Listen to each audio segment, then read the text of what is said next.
But I want to talk about Assange. I mean, obviously, Sweden featured fairly prominently in the narrative. How's the Swedish press reacted to him so far?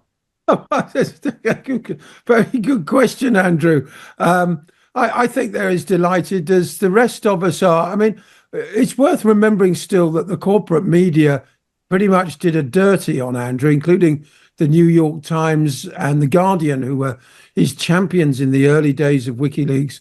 They were both very quick to abandon him. And I think the Swedish press largely rode in with the sex crime allegations 14 years ago now. I saw Craig Murray, who's been former British ambassador, now Workers' Party of Britain candidate in Blackburn. He did a very eloquent speech in an event I was at talking about an Assange and saying how sex smears are often used to besmirch the names of journalists or dissidents of one sort or another. We don't know.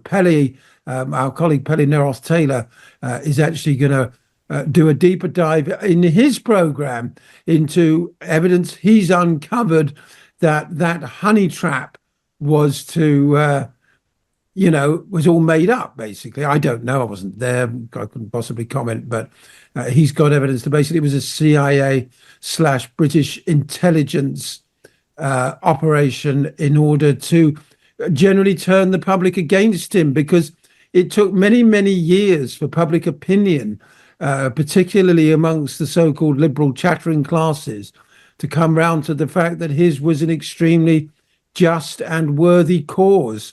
Everybody was quite happy to diss him in the early years after his confinement in the Ecuadorian embassy and his refusal to set foot in London, because he feared he would be whisked off both to Sweden to face trumped-up charges. He always denied the allegations, or for that matter, to the United States. So it's been a long road back to public rehabilitation. And even now, as we will talk about, no doubt, there are still plenty of talking heads from the establishment, the deep state and the corporate media willing to condemn him and tell him that he's sort of got away with it.